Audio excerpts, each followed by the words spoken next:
हमारे यहाँ फर्नीचर, पलंग, सिंगारदान, सोफा सेट, अलमारी, dining table, fridge, computer table और दीगर कंपनियों के फर्नीचर दस्तियाब है। एक मरतबा तशरीफ लाकर खिदमत का मौका दे। Proprietor Maulana Shabir Sahab, deluxe furniture mall and home appliances, fruit market के सामने, माल्टेगिरी रोड, कामठा, नांदेड़।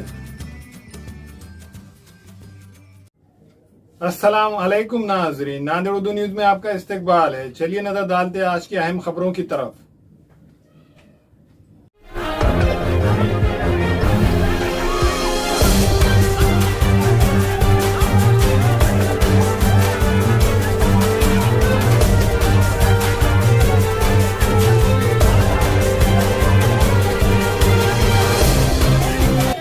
कल महाराष्ट्र कानून साज असम्बली भारतीय जनता पार्टी के 12 अरकान असम्बली को 1 साल के लिए मुअत्तल किए जाने के फैसले की मजम्मत के लिए आज ज़िला कलेक्टर ऑफिस के रूबरू भारतीय जनता पार्टी नांदेड़ की जानिब से इसके महानगर सदर श्री परवीन साले की क़यादत में हुकूमत महाराष्ट्र का पुतला नज़र आतिश किया गया। इसके साथ साथ हुकूमत के ख़िलाफ़ ज़बरदस्त नारेबाजी भी की गई। इस मौके पर परवीन साले ने कहा कि हुकूमत का ये इक़दाम जमहूरियत के लिए ख़तरे की घंटी है।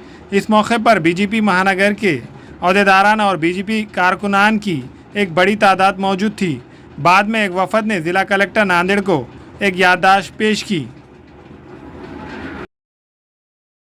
हे महाराष्ट्रातलं आघाडी सरकार पूर्णपणे घाबरलेलं आहे। एकतर एवढे मोठे प्रश्न महाराष्ट्रासमोर असताना मराठा आरक्षण, ओबीसी आरक्षण, शेतकरी विमा, विद्यार्थ्यांचे, महिलांचे, कोविडचे प्रश्न असताना महाराष्ट्राच्या इतिहासातील सगळं छोटं अधिवेशन त्यांनी काल घेतलं आणि कालच्या अधिवेशनातच त्यांनी ठरवून एक डाव करून एक स्टोरी तयार करून काही मंत्री महोदयांनी त्या ठिकाणी 12 आमदारांचं निलंबन केलं। त्यांना असं वाटतं की महाराष्ट्रात सत्तांतर होऊ शकेल। आधीच तर अधिवेशनाचा काळ कमी केला, आमदारांचे सगळे आयुध काढून घेतले, 12 आमदारांना निलंबित करून आम्ही सरकारमध्ये टिकून राहू असं जर ह्यांना वाटत असेल तर महाराष्ट्राची पूर्ण जनता ह्यांचा डाव ओळखून आहे। असे 2 व्यक्ती त्या दालनात होते भास्कर जाधवांच्या, जे आमदार नाहीत, विधिमंडळाचे सदस्य नाहीत, जे उद्धवजी ठाकरे यांचे पी आहेत। त्यांनी तिथे शिवीगाळ सुरू केली। विधिमंडळात झालेल्या कुठल्याही गादोळानंतर सभागृहाच्या सभापतीच्या चेंबरमध्ये जेव्हा चर्चा होते तेव्हा विषय मिटतात, पण मला शिवीगाळ केली असं तालिका सभापती व्यासपीठावर येऊन म्हणले, हे महाराष्ट्राच्या इतिहासात कधी घडलं नाही। भास्कर जाधव हे स्वतः 4 पक्ष बदलून आलेत। एका पक्षाचे प्रदेश अध्यक्ष ते होते, त्यांच्या मतदारसंघातील एका मंदिरात झालेल्या बैठकीत महिलांना त्यांनी जी शिवीगाळ केली ही पूर्ण महाराष्ट्राने पाहिलेली आहे। शिवसेनेमध्ये आपलं महत्त्व वाढावं, मुख्यमंत्र्यांनी आपल्याला जवळ करावं म्हणून सवंग लोकप्रियतेसाठी जर 12 आमदारांचं निलंबन केलं असेल तर आदरणीय देवेंद्रजी फडणवीस, आदरणीय चंद्रकांत दादांच्या नेतृत्वात महाराष्ट्रातील 106 आमदार निलंबित झाले, तरी ओबीसीचा प्रश्न असेल, मराठा आरक्षण असेल, यासाठी भारतीय जनता पार्टी आपल्या माध्यमाच्या माध्यमातून जनतेच्या समोर जाईल, जनतेच्या दरबारात जाईल आणि आपले गाराणे मांडेल आणि या आघाडी सरकारची पोलखोल केल्याशिवाय राहणार नाही। नांदेडमध्ये देखील आम्ही आदरणीय खासदार प्रतापराव पाटील यांच्या चिखलीकरात कालही निवेदन देऊन सुतोवाच केलं होतं की आमच्या नादी लागू नका, पण काल त्यांनी 12 आमदाराचं निलंबन केल्यावर आज आम्ही आघाडी शासनाचा पुतळा फुकलेला आहे। या पुढच्या काळात जर हे असेच मुजोर वागत राहिले, जनतेच्या प्रश्नाकडे दुर्लक्ष करत राहिले तर भारतीय जनता पार्टी जनतेच्या हितासाठी सदैव रस्त्यावर उतरून आंदोलन करेल।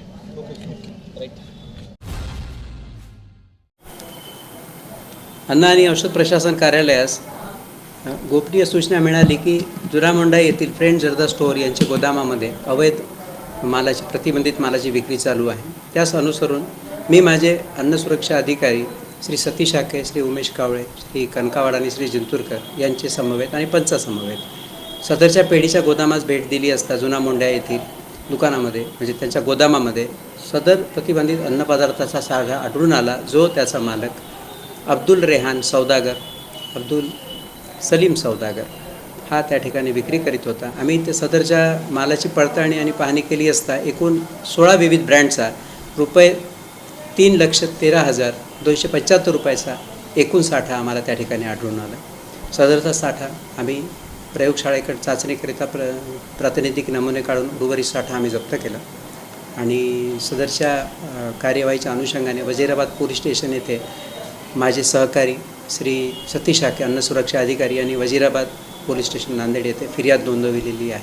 पुढील तपास पोलीस करीत आहेत।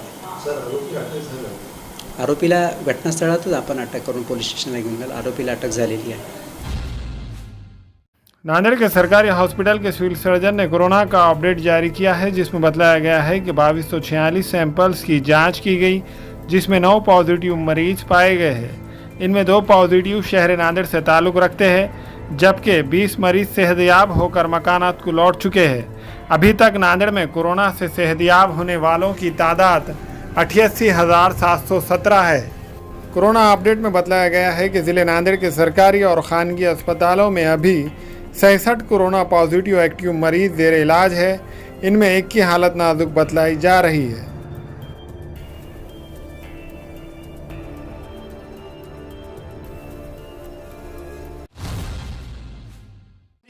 ॲज ए मंत्री म्हणून आम्ही आलो या सभागृहामध्ये आणि विधानसभाचे सदस्य जेव्हा या सभागृहामध्ये येतात ते सिक्युरिटी तिकडे RT-PCR टेस्ट कंपल्सरी बघतात, म्हणजे आयदर त्यांना फिजिकल रिपोर्ट किंवा ते मोबाईलवरती, आणि ते एवढी छान सिक्युरिटी आतमध्ये येण्यासाठी आणि त्या सिक्युरिटी असताना ते स्पीकर्स आणि माईक आणि हे सगळं यंत्र आतमध्ये येणे हे कुठेतरी सिक्युरिटीचा फार मोठा लॅप्स आहे.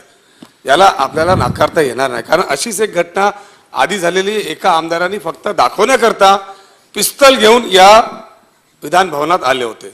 जर अशी सरकार कोणाचंही असू द्या, पण सिक्युरिटीमध्ये जर एवढी मोठी लॅब्स असतील तर मला वाटतं कुठेतरी हा फार मोठा घटना या विधानसभामध्ये पुढे घडतील, याला नाकारता येत नाही.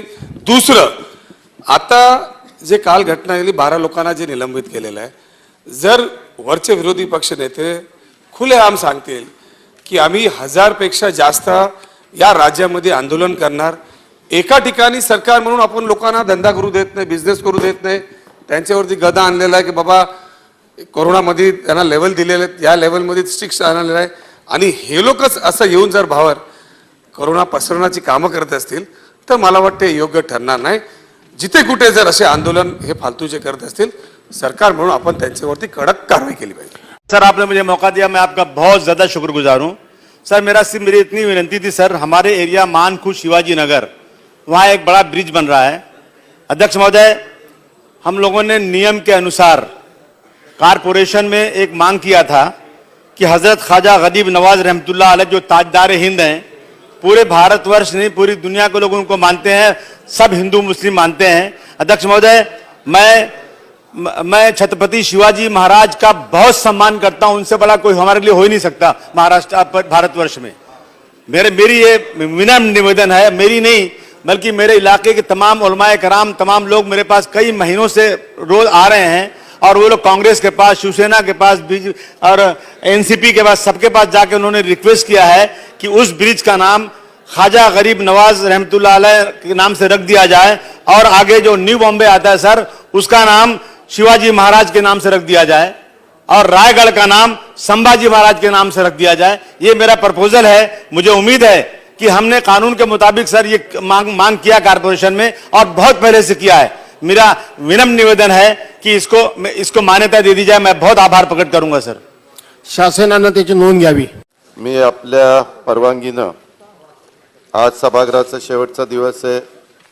एक माहिती सभागृहाला आणि सभागृहाच्या माध्यमातून राज्यातल्या जनतेला पण देऊ इच्छितो.